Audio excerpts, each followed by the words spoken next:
Hello बच्चों, कैसे हैं आप सभी? अच्छे से हैं? अच्छे से ही रहें, है ना। अपना पूरा ध्यान रखें। चलिए वीडियो चालू करते हैं। मैं हूं Prashant Maheshwari, fun with physics YouTube channel पर आप सभी का बहुत बहुत स्वागत है। आज हम एक नया टॉपिक पढ़ने जा रहे हैं, वो है डिफ्रैक्शन। इसका मतलब विवर्तन। एक इम्पॉर्टेंट पॉइंट है।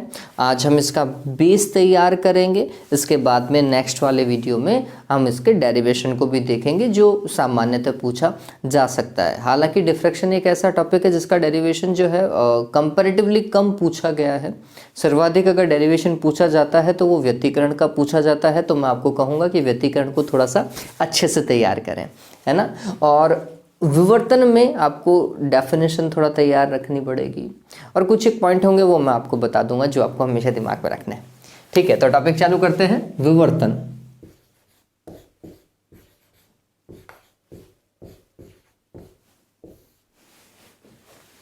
इंग्लिश में डिफ्रैक्शन। देखिए, एक क्वेश्चन और आता है। जैसे मैंने आपको बताया था कि प्रकाश के कणीय प्रभाव पर या प्रकाश की कणीय प्रकृति पर आधारित घटनाओं के नाम लिखें, तो हम सीधा सीधा बोल देते हैं प्रकाश विद्युत प्रभाव। वो किस पे है? कणीय प्रकृति पर है, फोटोन नेचर पे है। कॉम्पटन प्रभाव ऐसा बोल देते हैं। ठीक है। एक ये भी पूछा जाता है कि प्रकाश की तरंगीय प्रकृति पर आधारित घटनाओं के नाम लिखें। ठीक, तो फिर उसके अंदर आप क्या लिखेंगे? विवर्तन लिखेंगे, व्यतिकरण लिखेंगे, ध्रुवण लिखेंगे। इनको किससे के द्वारा समझाया जा सकता है? तरंगीय प्रकृति के द्वारा ही समझाया जा सकता है, कणीय प्रकृति के द्वारा नहीं समझाया जा सकता। तो ये तरंगीय प्रकृति पर आधारित घटनाएं हैं, है ना। और हमने चैप्टर में वही तो डिस्कस करना है। चलिए, अब ये विवर्तन है क्या चीज बच्चों?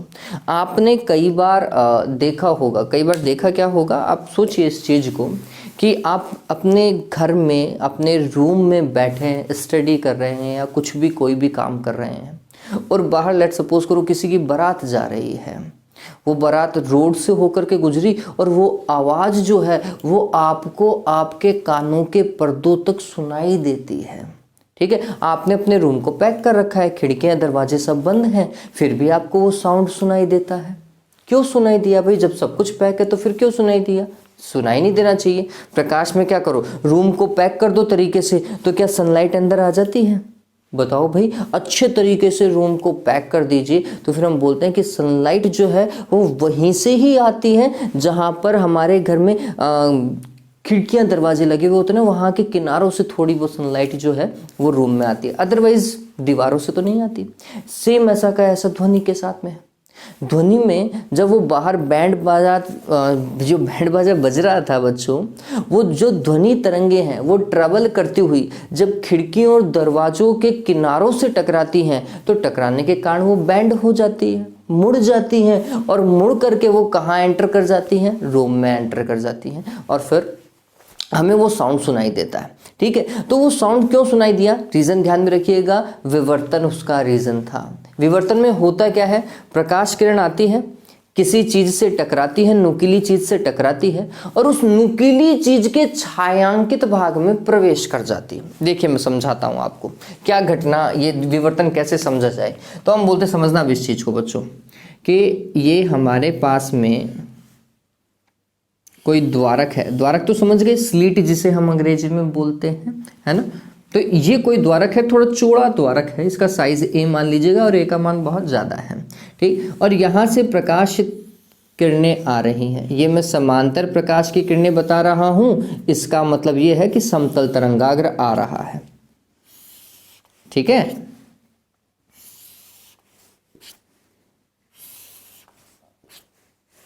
ऐसा लेकर के आ गया। समतल तरंगाग्र को अगर मेरे को प्रदर्शित करना होता तो मैं कैसे प्रदर्शित करता? मैं यहाँ पर एक लाइन बना सकता हूँ, ऐसा। ये दो लाइनें मैंने बना दी, ये किसको प्रदर्शित कर रही हैं? समतल तरंगाग्र को।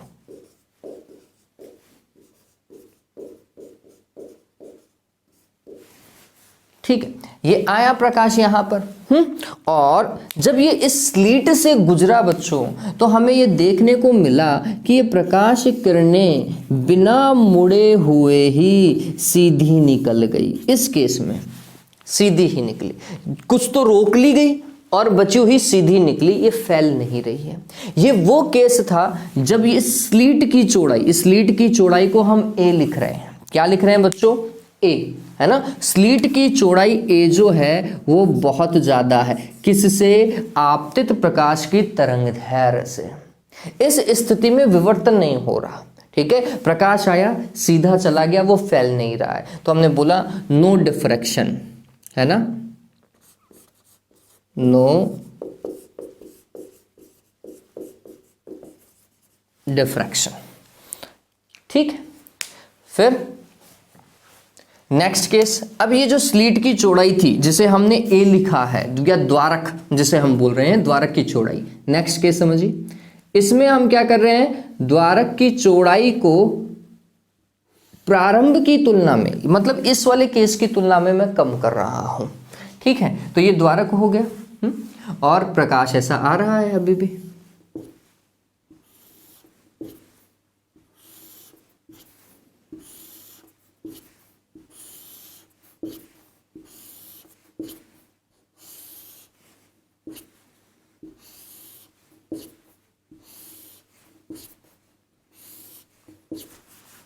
है ना। ये प्रकाश ऐसा आया, ठीक। समांतर प्रकाश आ रहा है तो समतल तरंगाग्र होगा, ठीक। अब समतल तरंगाग्र को ऐसा शो कर दिया, आप डैश डैश डैश लाइन से भी शो कर दोगे तो भी कोई दिक्कत वाली बात नहीं है। इस केस में क्या देखने को मिला? हमने ये देखा कि ये जो द्वारक की चौड़ाई है, ये जो छिद्र हमें दिखाई दे रहा है जिसे हम द्वारक बोल रहे हैं, इस द्वारक की चौड़ाई लगभग बराबर है किसके? आपतित प्रकाश की तरंगदैर्घ्य के। लगभग में, एग्जैक्टली नहीं, लगभग में उसी कोटि की ही है। तो क्या हुआ, जब ये प्रकाश जो है इससे गुजरा तो इन किनारों से ये टकराया बच्चों, इन किनारों से ये क्या कर रहा है? टकरा रहा है। टकराने के बाद में ये थोड़ा सा क्या हो गया? फैल गया, ऐसा, है ना, ये फैल जाता है, ठीक। प्रकाश फैल गया तो ये हुआ विवर्तन बच्चों, जिसमें प्रकाश जो है वो इन किनारों से टकराता है और टकराने के बाद में फैल जाता है, ये हो गया विवर्तन। तो यहां पर हमने बोला विवर्तन take place, diffraction take place,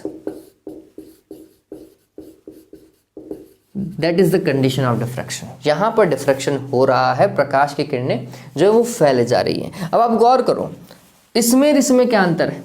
इसमें आपतित तरंगाग्र समतल था, समतल ही बाहर निकल रहा है, फैला ही नहीं। इसमें आपतित तरंगाग्र समतल था लेकिन बाहर निकला तो फैलता हुआ, मतलब ये मैंने देखो ऐसा लाइन बनाया, गोलीय तरंगाग्र में कन्वर्ट हो गया। अब यहां पर एक और चीज, अगर मैं इस स्लिट की चौड़ाई को और कम कर दूं तो क्या प्रभाव होगा? ऐसा, ये स्लिट की चौड़ाई और कम कर दी, ए का मान जो है वो कम है, किससे? आपतित प्रकाश की तरंगदैर्घ्य से। स्लिट अब बहुत छोटी है, ठीक। तो क्या होगा बच्चों? तो आंसर है ये, प्रकाश आया,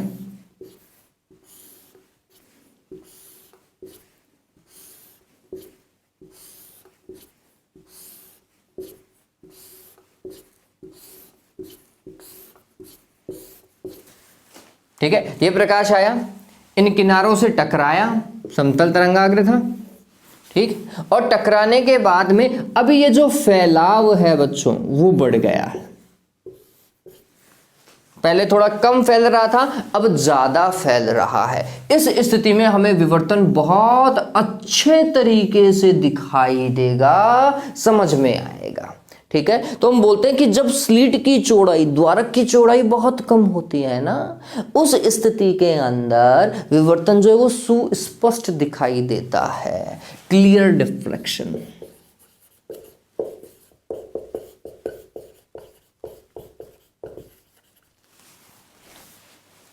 ठीक है, ये चीज ध्यान में रखना। अब थोड़ा सा समझते हैं क्योंकि हमें परिभाषा लिखनी है बच्चों, ये डायग्राम तो आपको बनाना पड़ेगा ही पड़ेगा, ठीक है। और ये बात ध्यान रखना, समतल तरंगाग्र या जो भी तरंगाग्र बनाते हो उसमें डायरेक्शन मत लगा देना, पता चले तुमने इनमें भी तीर के निशान लगा दिए, नहीं, तरंगाग्र में नहीं लगाते, ठीक। चलिए अब थोड़ा सा समझते हैं, ये केस 1 2 3 है, थोड़ा सा समझते हैं। ये स्लीट, ये जो ये द्वारक है, ये इसके किनारे हो गए। ठीक, ये द्वारक कैसा होना चाहिए, ये गत्ता कैसा होना चाहिए, पारदर्शी कांच हो या फिर एक ऐसा कांच हो जिसपे आर पार नहीं देख सकते। आंसर है आर पार नहीं देख सकते, ऐसा अपारदर्शी होना चाहिए। क्यों? क्योंकि अगर पारदर्शी होगा तो यहाँ पे जो प्रकाश आ रहा है वो सीधा सीधा इधर भी दिखाई देगा, पूरा का पूरा दिखाई देगा, है ना। कांच के आर पार, पारदर्शी कांच के आर पार वैसे ही पहुंच जाता है, चाहे उसमें छेद करो चाहे मत करो। ठीक है, तो ये स्लिट कैसी होनी चाहिए, अपारदर्शी।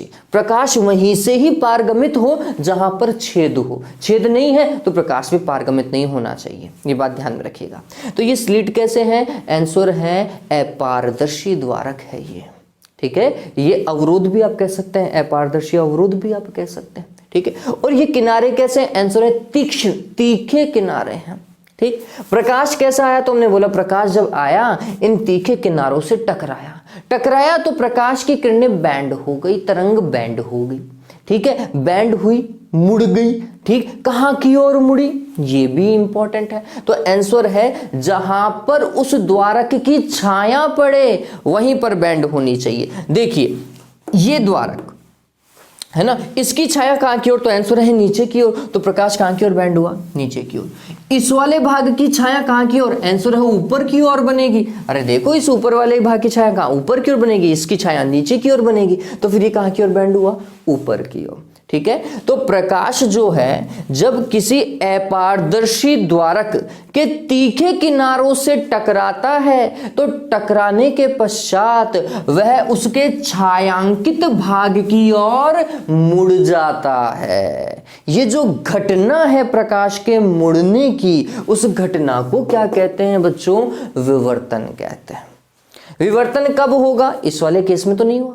विवर्तन के लिए आवश्यक शर्त यह है कि द्वारक की चौड़ाई ए, ठीक है, स्लीट की चौड़ाई भी आप कह सकते हैं, द्वारक की चौड़ाई अथवा स्लीट के आकार की कोटि आपतित प्रकाश की तरंगदैर्घ्य की कोटि के तुल्य होनी ही चाहिए अथवा इससे कम होनी चाहिए, या तो उसके बराबर या उसके कम। ठीक है, लेकिन उससे ज्यादा नहीं होनी चाहिए। इस केस में डिफ्रैक्शन नहीं होगा, इन दोनों में ही तो था। ठीक है, ये इंपॉर्टेंट है। तो चलो डायग्राम को बनाओ, है ना, फिर ऊपर ओके मैं लिखने की कोशिश करता हूं, इतने में विवर्तन की डेफिनेशन आ जाती है। तो हम बोलते हैं, समझना इस चीज को, जब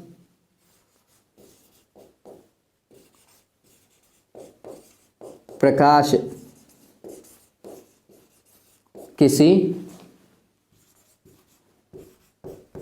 अपारदर्शी द्वारक, जिसे आप स्लीट भी कह सकते हैं, अवरोध भी कह सकते हैं, के तीक्ष्ण किनारों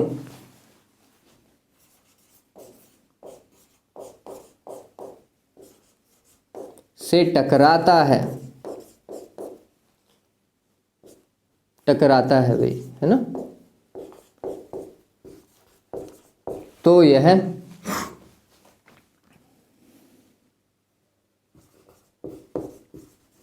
द्वारक के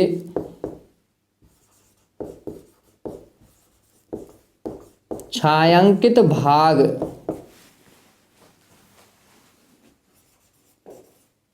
की ओर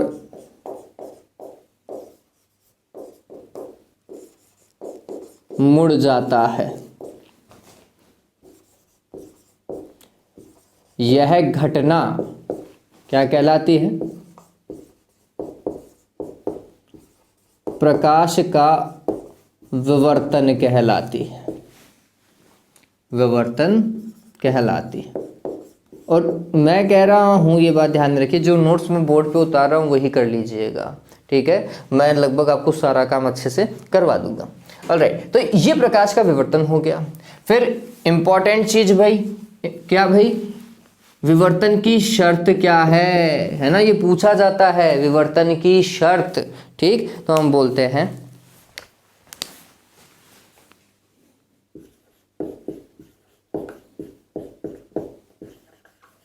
विवर्तन की शर्त। ठीक है, जैसे व्यतिकरण की बहुत सारी शर्तें थी, ऐसे विवर्तन की भी क्या है, शर्त है। क्या शर्त है भाई? तो आपतित, सॉरी इसको उल्टा लिखना चाहिए था, हाँ,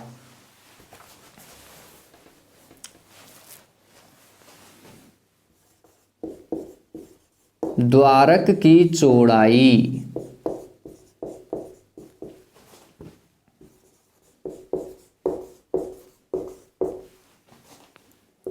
आपतित प्रकाश की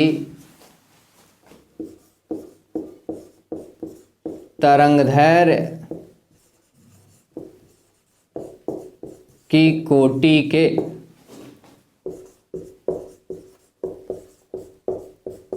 तुल्य होनी चाहिए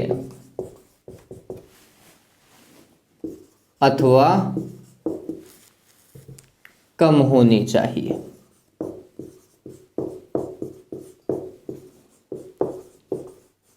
ठीक है, फिर जब आप ये लिखें कोटि के तुल्य होनी चाहिए, तो फिर यहां पर ब्रैकेट में लगा दीजिएगा ए लगभग बराबर हो किसके, लैम्डा के, और कम होनी चाहिए तब आप लिख दीजिएगा ए का मान कम है किससे, लैम्डा से। ये हमने बता दिया कि ये दो सिचुएशन है जिसमें विवर्तन जो है वो कैसा दिखाई देगा, सुस्पष्ट दिखाई देगा। ठीक है, ये डन हो गया। चलिए जल्दी से इस चीज को उतारे, मैं एक बार के लिए वीडियो की क्लैरिटी देख लेता हूं किस तरीके का आ रहा है।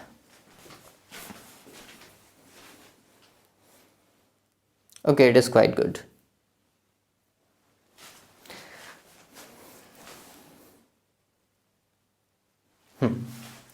चलिए तो ये डन हुआ। ओके बच्चों, अब विवर्तन के लिए हमने परिभाषा पढ़ ली, उसकी शर्त पढ़ ली है। अब ये विवर्तन से आगे हमें क्या देखना है, तो हम देखते हैं कि दो प्रकार के विवर्तन को बच्चों हम डिस्कस करेंगे। इससे पहले हम ये भी समझेंगे कि जो सामान्य प्रकाश जिसे हम दृश्य प्रकाश बोलते हैं, है ना, व्हाइट लाइट जिसे हम बोलते हैं, श्वेत प्रकाश, ठीक, इसका विवर्तन सामान्यतः हमें नहीं दिखाई पड़ता, जबकि ध्वनि का विवर्तन आसानी से प्रतीत होता है दैनिक जीवन में, है ना। वो बाहर वाले बैंड बाराती बारात, वो जो भी है बाजा बाजा, सबकी आवाज़ सुनाई देती है। वैसे भी पढ़ते हुए तो तुम्हें सारी आवाज़ें सुनाई देती है, चाहे कोई कुछ भी बोल ले, ठीक है। और कोई काम कर रहे हो तो नहीं सुनाई देगी, खेल रहे होगे तो मम्मी पापा किसी की आवाज़ नहीं सुनाई देती। हाँ भाई, वीडियो ऑटोमेटिकली शट डाउन हो गया था, शट डाउन क्या, ऑटोमेटिकली बंद हो गया था, तो वो बीच वाला थोड़ा सा पार्ट रह गया होगा, लेकिन वो इतना इम्पोर्टेंट नहीं था, मैं सिर्फ वैसे ही बता रहा था। ओके, तो अब हम नेक्स्ट पॉइंट पढ़ेंगे इस विवर्तन का, वो है बच्चों साउंड का, ध्वनि का, है ना। मैंने आपको बताया था कि हमें ध्वनि जो है वो कहीं से भी सुनाई दे जाती है, हम बंद रूम में भी बैठे हुए रहते हैं तो भी हमें बाहर की ध्वनि आसानी से सुनाई दे जाती है, जबकि प्रकाश के साथ में ऐसा नहीं हो पाता है सामान्यतः। ठीक है, कि प्रकाश का विवर्तन आसानी से प्रेक्षित नहीं होता, जबकि ध्वनि का विवर्तन आसानी से प्रेक्षित होता है। कारण बताएं। तो क्वेश्चन क्या है, ये पूछा जाने वाला सवाल है बच्चों, ध्यान में रखिएगा कि ध्वनि का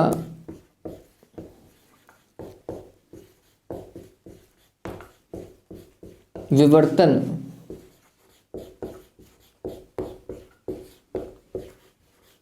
आसानी से प्रेक्षित होता है,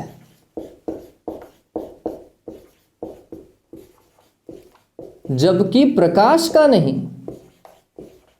श्वेत प्रकाश की बात कर रहे हैं, प्रकाश का नहीं। क्यों? ठीक है, तो ध्यान में देखिएगा, विवर्तन होने का कारण विवर्तन की शर्त में ही है ना। विवर्तन होने के लिए जो द्वारक की चौड़ाई है, जिसे हम ए लिख रहे थे, वो क्या होनी चाहिए, कम होनी चाहिए। किसकी तुलना में बच्चों, आपतित प्रकाश या आपतित तरंग की तरंगदैर्घ्य की तुलना में, है ना। तरंगदैर्घ्य ज्यादा होनी चाहिए और द्वारक की चौड़ाई कम होनी चाहिए। तो ऐसा किस में होता है, ध्वनि में होता है। समझना इस चीज को।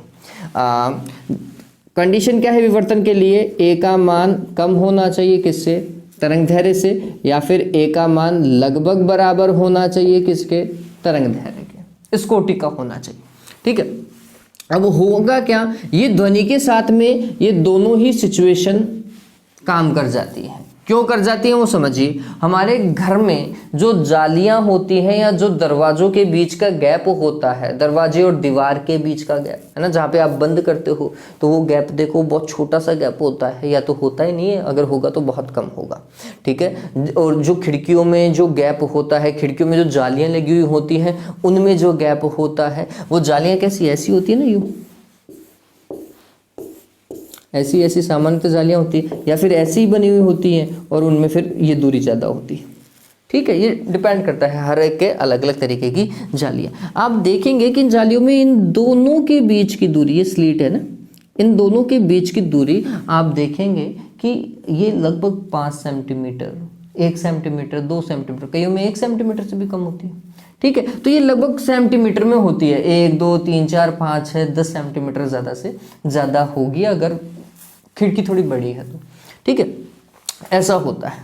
अब ध्वनि की तरंग दैर्घ्य कितनी, तो ये बात ध्यान में रखिए, ध्वनि की तरंग दैर्घ्य 10 सेंटीमीटर से 100 सेंटीमीटर के बीच में होती है, ठीक है। हमने हमारे एग्जाम्पल में इसको मान लिया 50 सेंटीमीटर मान लिया, ठीक है। अब इसकी स्लीट की चौड़ाई कितनी, 1 से 10 सेंटीमीटर के लगभग में है ना, अपन ने मान लिया 10 सेंटीमीटर। स्लीट की चौड़ाई ए का मान 10 सेंटीमीटर, तरंग दैर्घ्य का मान कितना लेकर के चले अपन ने 50 सेंटीमीटर लेके। आपको पता चल गया होगा कि 10 सेंटीमीटर कम है किससे, 50 सेंटीमीटर से।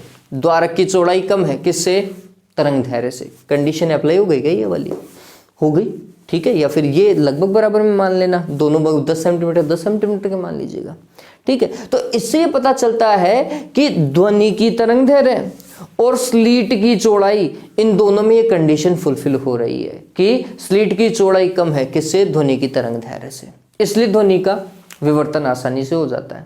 प्रकाश का नहीं हो पाता, क्यों नहीं हो पाता, वापस से समझो तो आंसर समझिए। जो प्रकाश आ रहा है ना, श्वेत प्रकाश, उसकी तरंग दैर्घ्य कितनी, 400 नैनोमीटर से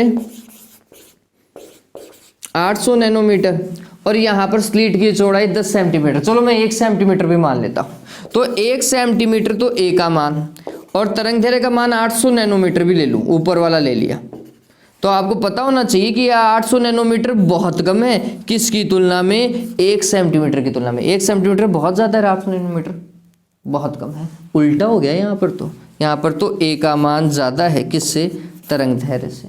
तो केस ही उल्टा हो गया, विवर्तन तो हुआ ही नहीं, पहले वाला केस हो गया ये तो, जिसमें विवर्तन नहीं हो रहा था, ठीक है। तो इस केस में हमें ये पता चला कि ध्वनि की तरंग दैर्घ्य ज़्यादा है किससे, द्वारकों की चौड़ाई से, इसलिए ध्वनि का विवर्तन हो गया। जबकि आपतित प्रकाश की तरंग दैर्घ्य बहुत कम है किससे, द्वारकों की चौड़ाई से, इसलिए फिर उसका विवर्तन नहीं हुआ। ये आपको लिखना पड़ेगा। तो जैसा मैं बता रहा हूं वैसा ही लिखिए, एग्जाम के अंदर वैसा ही लिख करके आना पड़ेगा आपको।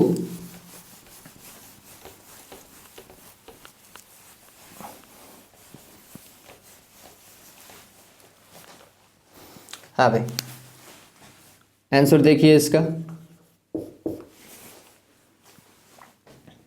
हम जानते हैं, जो आप पहले नहीं जानते थे, हम जानते हैं कि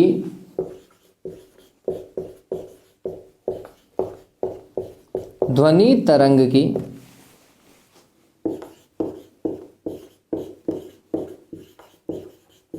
तरंग दैर्घ्य 10 सेंटीमीटर से 100 सेंटीमीटर के मध्य होती है एवं दैनिक जीवन में उपस्थित अवरोधों का आकार, अवरोधकों द्वारा का आकार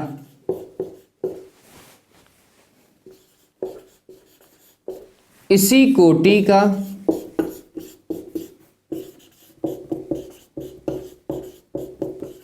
होता है अथवा इससे कम होता है ना, अवरोधक का आकार इससे कम भी हो सकता है, कम होता है।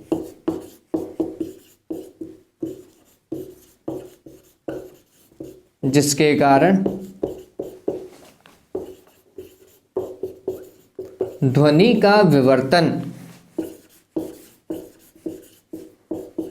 क्या हो जाता है बच्चों, आसानी से हो जाता है, आसानी से हो जाता है। चलो ध्वनि का काम तो निपट गया। अब किसकी बात करें, प्रकाश की बात करते हैं।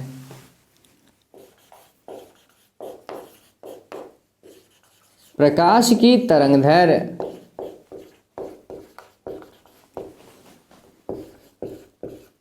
400 नैनोमीटर से 800 नैनोमीटर के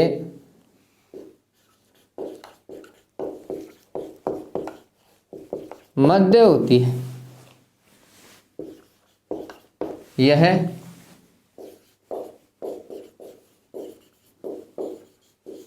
दैनिक जीवन में उपस्थित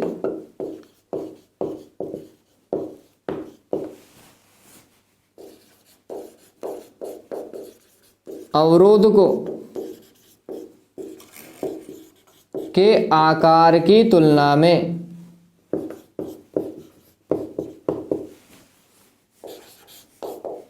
बहुत कम है या बहुत कम होती है।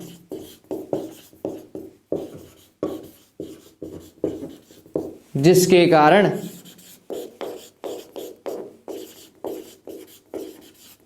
इसका विवर्तन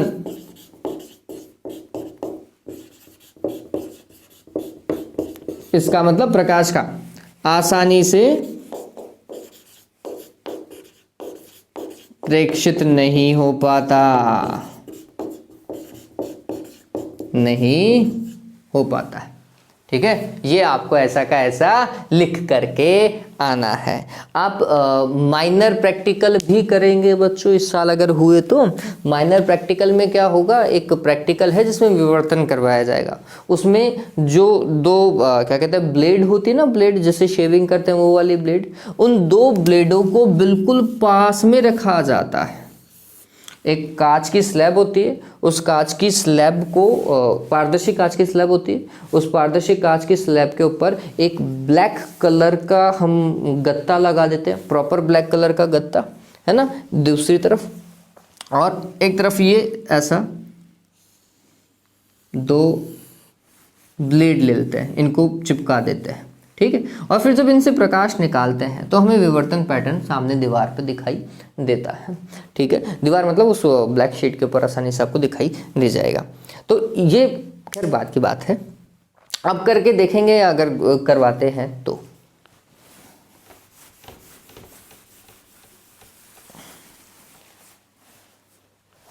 ओके, तो ये हो चुका है ना। अब हम किसकी बात करते हैं, नेक्स्ट है विवर्तन के प्रकार। दो तरीके के क्या होते हैं बच्चों, विवर्तन होते हैं। ये क्लियर है, मैं एक बार चेक कर लेता हूँ कि वीडियो कंटिन्यू तो है, पता चले मैं बोलता जा रहा हूँ और वीडियो रुका हुआ है। ओके, नहीं कंटिन्यू में। ऑलराइट, चलिए तो अब हम बात, ये उतार लोगे, उतार लिया होगा ना। चलिए अब हम बात करते हैं विवर्तन के प्रकार, जो दो प्रकार का होता है बच्चों, है ना। और आज हम वही डिस्कस करने वाले हैं। एक है फ्रेनल विवर्तन और एक है फ्राउनहोफर विवर्तन।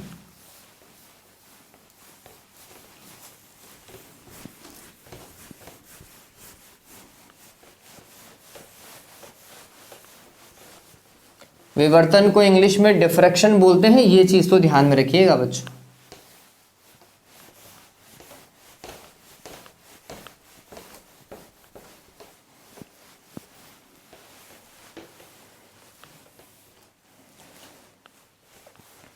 तो सबसे पहला पॉइंट,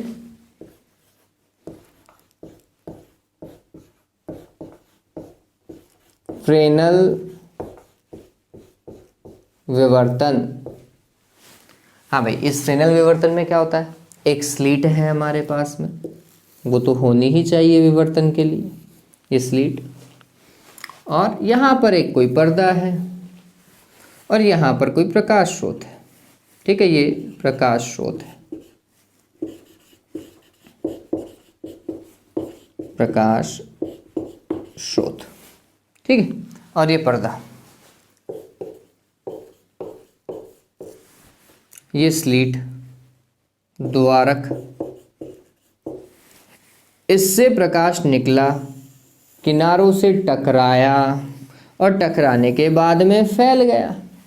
जहां तक ये फैला वहां तक हमें केंद्रीय उच्चिष्ट की प्राप्ति होगी। ऐसी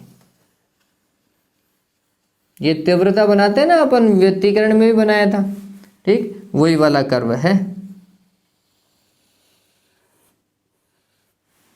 ऐसा। ये केंद्रीय उच्चिष्ट है बच्चों।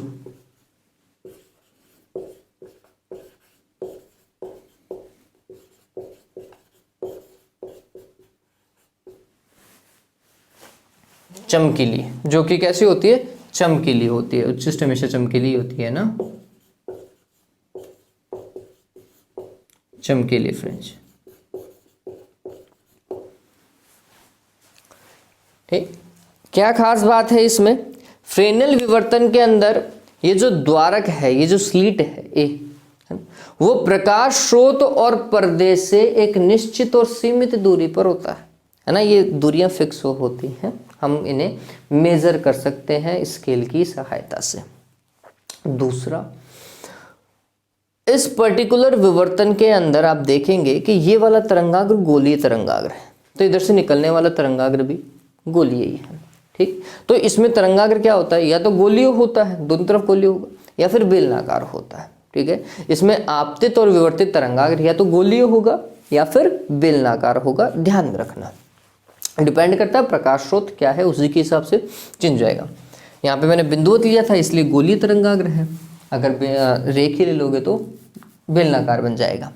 फिर आप देखेंगे कि इसमें इस विवर्तन को प्राप्त करने के लिए हमने और किसी चीज़ की उपयोग नहीं किया है, कोई लेंस वेंस नहीं लगाया, कोई दर्पण वर्पण नहीं लगाया है, तो ये सामान्यतः प्रेक्षित हो जाता है। लेकिन एक दिक्कत है, इसको समझाना या उसके केंद्रीय उच्चिष्ट की जो कैलकुलेशन है सैद्धांतिक रूप से वो बहुत टिपिकल है, वो बहुत जटिल है। ये बात ध्यान में रखना, बनाने में बहुत सिंपल है फ्रेनेल, लेकिन जब हम इसकी व्याख्या करते हैं ना बच्चों, तो ये व्याख्या जो है वो क्या है? जटिल है। किसकी? फ्रेनेल विवर्तन की। ठीक है, तो ये चीजें हमें लिखनी है, ध्यान में रखिए। पहली चीज, फ्रेनेल विवर्तन में आप क्या लिखेंगे? इसमें, ये ध्यान में रखिएगा, इसमें द्वारक, प्रकाश स्रोत तथा पर्दे से सीमित दूरी पर स्थित होता है।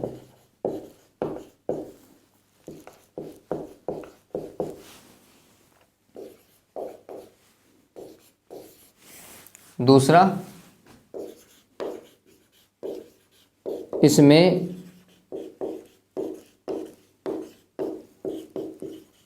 आपतित एवं विवर्तित तरंगाग्र क्या होता है?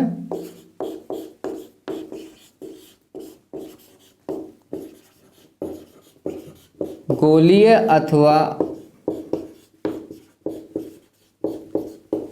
बेलनाकार होता है। ठीक है, तीसरा,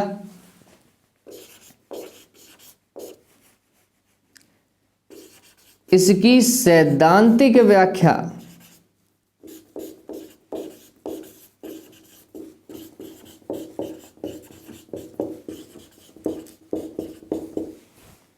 करना जटिल होता है।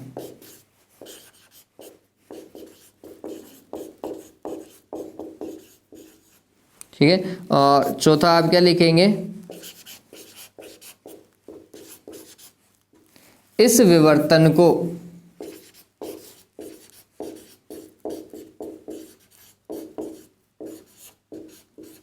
प्राप्त करने हेतु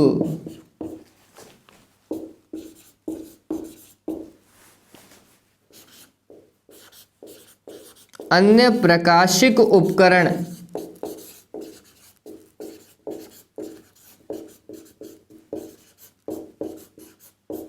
जैसे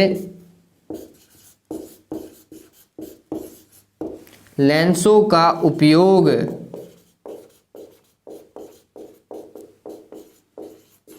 नहीं किया जाता। ठीक है, ध्यान में रखना। तो ये चीज आपको ध्यान में रखनी पड़ेगी। सिंपल डायग्राम है, सिंपल थ्योरी है। जल्दी से फ्रेनेल को उतारो, उसके बाद में फ्राउनहोफर को डिस्कस करते हैं। जल्दी से उतार लीजिए इसे। ये समझ में तो आया बच्चों? सिंपल ही था, है ना? बहुत सिंपल सा पार्ट है ये। फ्रेनेल के बाद में हम किसको डिस्कस करेंगे? फ्राउनहोफर को। और फिर आज का वीडियो जो है वो कंप्लीट कर देते हैं, है ना? इतना ठीक है यार। और इनके बीच में अंतर पूछा जाता है, तो जिस क्रम में मैंने इसको लिख रखा है, ये क्रम ध्यान में रखिएगा।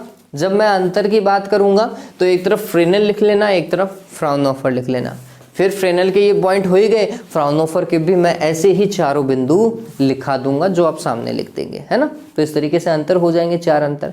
एग्जाम में कोई भी 2 अंतर लिख करके आ जाएगा, ऊपर वाले 2 लिख के आ जाइएगा, हो जाएगा। चलिए, तो ये हो चुका है हमारे पास में फ्रेनेल विवर्तन। अब इसके बाद में हम पढ़ते हैं फ्राउनहोफर विवर्तन। डायग्राम को थोड़ा समझ लीजिएगा, थोड़ा सा बड़ा है इसका डायग्राम, लेकिन सिंपल है।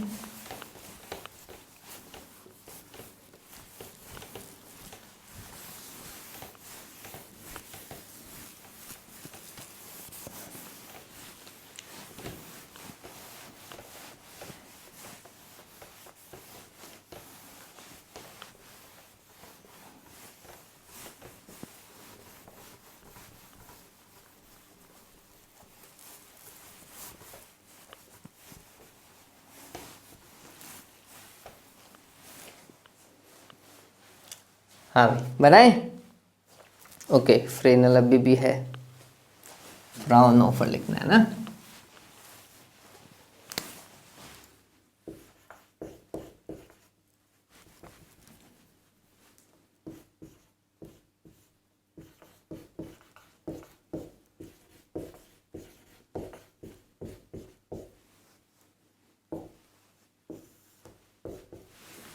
हाँ भाई, देखो इसको क्या होगा बच्चों। इसमें सबसे पहले आप क्या करें, थोड़ा सा गैप रखिएगा। यहाँ पर हम मान रहे हैं कि हमारे पास में एक लेंस है, ठीक है? उत्तल लेंस हमने लिया, और इस उत्तल लेंस के सामने एक क्या रख दिया है? प्रकाश स्रोत। बिल्कुल बीचों बीच रखें। इससे प्रकाश की किरणें ऐसे 3 किरणें निकालो। ये तो जो प्रकाश की किरणें ऐसे अपसरित फैलती हुई निकलती हैं, वो क्या होती है बच्चों? लेंस से गुजरने के बाद में मुख्य अक्ष के क्या हो जानी चाहिए? समांतर हो जानी चाहिए, ठीक है? ये समांतर हो गई।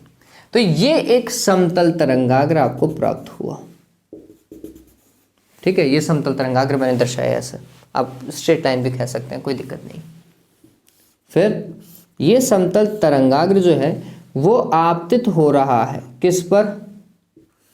द्वारक पर। ये द्वारक है ए साइज का, ठीक है? थोड़ा बड़ा बनाया है क्योंकि डायग्राम को हमें अच्छे से समझना है। इससे कुछ किरणें तो ऐसी सीधी निकलेंगी, कुछ टिल्ट भी होंगी कुछ ऐसा चली जाएंगी यूं, ठीक? वो मैं नहीं बना रहा हूं, मैं डायग्राम को कॉम्प्लिकेट नहीं कर रहा हूं, ठीक? फिर क्या होगा? यहां पर चलो ये बना देते हैं एक लेंस। ये कौन सा लेंस है? वापस से उत्तल लेंस। ये प्रकाश की किरणें उत्तल लेंस पर आती हैं, ठीक? आती हैं, और अब ये उत्तल लेंस समांतर आती है, प्रकाश की किरणों को क्या करेगा? अभिसारित करेगा फोकस के ऊपर। तो यहां पर एक पर्दा है, ठीक? और उस पर्दे के ऊपर ये प्रकाश की किरणें क्या होती हैं? अभिसारित कर दी जाती है, ऐसा। तो ये जो स्ट्रेट अवे जो सीधी बनी ना, ये यहां पर केंद्रीय उच्छिष्ट आपको देखने को मिलेगी। कुछ किरणें कुछ मतलब जो किनारों से टकराएंगी वो क्या होंगी, टिल्ट भी होंगी, ऐसा। ये बात ध्यान में रखना, ये समतल तरंगाग्र है। तो आप गौर करेंगे इसमें स्लीट पर आपतित तरंगाग्र भी समतल होता है और विवर्तित तरंगाग्र भी समतल होता है, ध्यान में रखिएगा। चलिए, कुछ किरणें जो हैं वो क्या होंगी, टिल्ट भी होंगी। तो ऐसा टिल्ट मार दीजिए, ऐसा कुछ यो,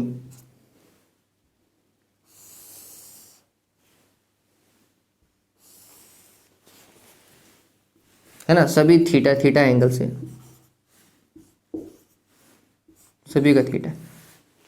जो नीचे की ओर है वो ऊपर की ओर आएगी, ये ऐसा, और जो ऊपर की ओर आ रही है वो नीचे की ओर, ऐसा, और ये ऐसा। ठीक है, एक जगह पे जाकर के ये भी क्या होंगी, अभिसारित होंगी। तो यहाँ पे तो केंद्रीय उच्चिष्ट और यहाँ पर निम्नष्ट या जो भी फ्रिंज की प्राप्ति होगी जिस एंगल से वो गई है उसके ऊपर डिपेंड करता है। ठीक है, तो हमें देखने को मिलेगा कि पर्दे पर कुछ ऐसी फ्रिंजें मिलती हैं, ये लो,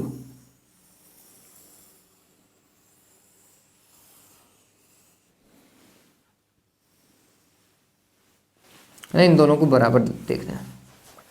ये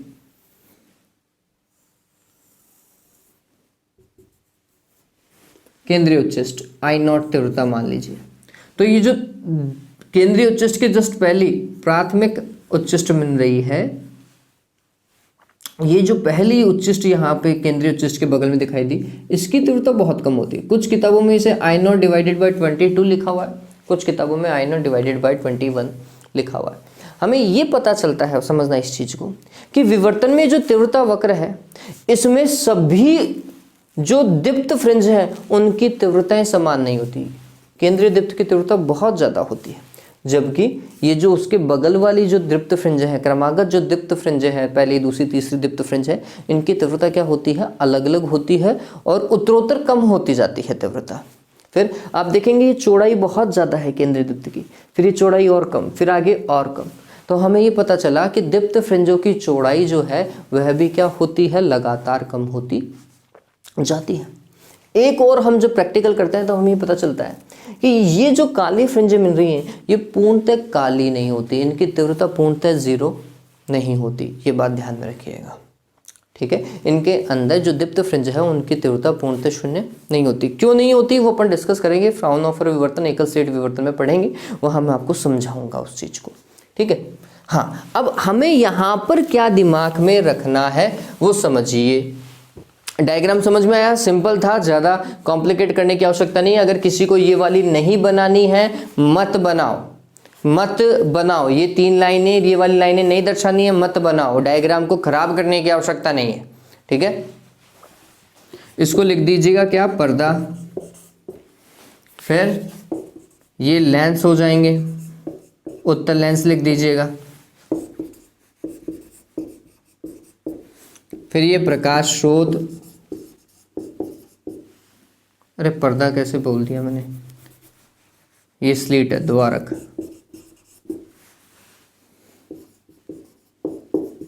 ये पर्दा। ठीक, तो सबसे पहली चीज यहां पर फ्राउनहोफर विवर्तन में क्या है, इसके अंदर ये जो स्लीट है उस पर आपतित तरंगाग्र समतल है और विवर्तित तरंगाग्र भी समतल ही है, और समतल तरंगाग्र आता है अनंत से, बहुत दूरी ज्यादा होती है। ठीक है, तो हम बोलते हैं कि इसमें, समझना, इसमें प्रकाश स्रोत तथा पर्दा द्वारक से लगभग अनंत दूरी पर या अत्यधिक दूरी पर होते हैं। ठीक है, ये ध्यान में रखिएगा, उसमें सीमित दूरी पर, इसमें अत्यधिक एवं अनंत दूरी आप लिख सकते हैं। तो हमें क्या लिखना है, इसमें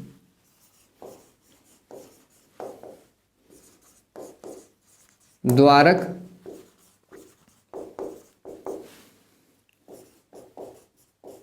प्रकाश स्रोत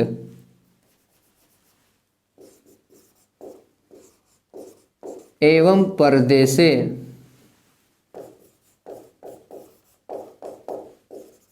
लगभग अनंत दूरी पर होता है।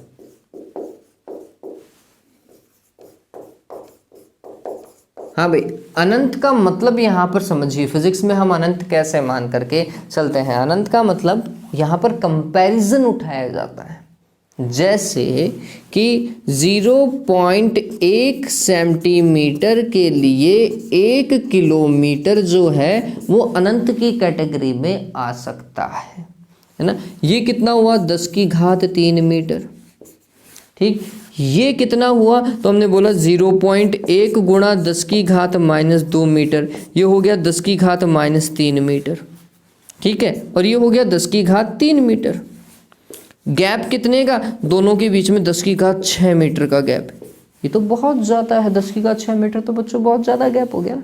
ठीक, तो हम बोलते हैं कि ये दोनों एक दूसरे के कंपैरिजन में अनंत पर हो गए, इसके सापेक्ष में ये बिंदु अनंत हो गया है सापेक्ष में।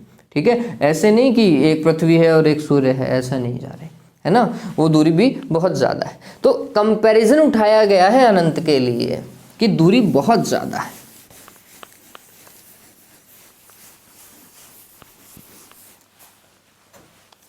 फिर अनंत दूरी पर होता है। दूसरा, इसमें आपतित और विवर्तित तरंगाग्र क्या होता है, समतल तरंगाग्र होता है। इसमें आपतित एवं विवर्तित तरंगाग्र क्या होता है, समतल होता है।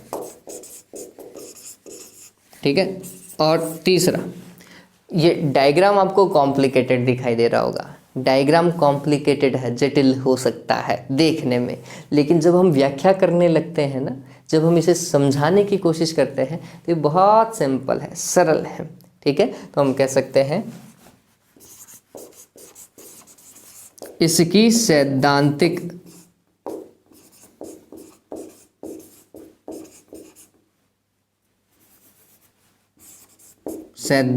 व्याख्या सरल होती है, जो हम करेंगे। ठीक है, और चौथा, फोर्थ पॉइंट, वहां क्या लिखा था बच्चों अपन ने, हाँ, वहां लेंसों का उपयोग नहीं किया गया था, जबकि इसमें लेंसों का उपयोग किया जाता है। तो हम बोलते हैं विवर्तन प्रतिरूप को प्राप्त करने हेतु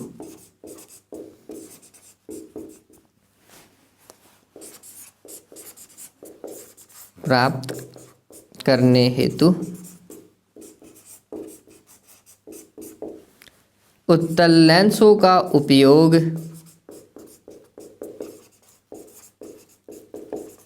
किया जाता है। देखो अंतर भी हो गए, 4 पॉइंट उधर भी हैं, 4 पॉइंट इधर भी हैं, तो अंतर हो गए हैं। इसके लिए जो थ्योरी में लिखना है वो थ्योरी भी हो गई। डायग्राम मैंने अच्छे से बनाया है, इसे अच्छे से तैयार कर लीजिएगा, है ना। उम्मीद करता हूँ आप अच्छे से ही बनाएंगे। ठीक, चलिए, तो हो गया अपना काम। यहाँ पर आप लिख सकते हैं ये तरंगाग्र समतल है, ये भी तरंगाग्र समतल है। W और W' लिखा हुआ होता है मोस्टली बुक्स में। ठीक है, चलिए, तो हो गया, इतना डन हो गया। चलिए, आज के लिए बच्चों इतना ही। नेक्स्ट वीडियो जब आएगा तब हम इसका डेरिवेशन करेंगे कि ये जो केंद्रीय उच्चिष्ट है इसकी चौड़ाई कितनी होगी, और ये निम्निष्ठ और उच्चिष्ट कैसे प्राप्त होते हैं इसमें, वो हम डिस्कस करेंगे। ठीक है, आज के लिए इतना ही, इसे अच्छे से समझ लीजिए और हम नेक्स्ट वीडियो में पढ़ेंगे। आप सभी का बहुत बहुत शुक्रिया जिस तरीके से आप चैनल को सपोर्ट कर रहे हैं। हाँ, मुझे पता है मैं डिले चल रहा हूँ, बहुत लेट चल रहा हूँ, कुछ शायद सिस्टम ही मेरे साथ में नहीं बैठ पा रहा है, शायद दशा कह सकते हो आप मेरी अभी। चलिए, तो भी have a good day, take care.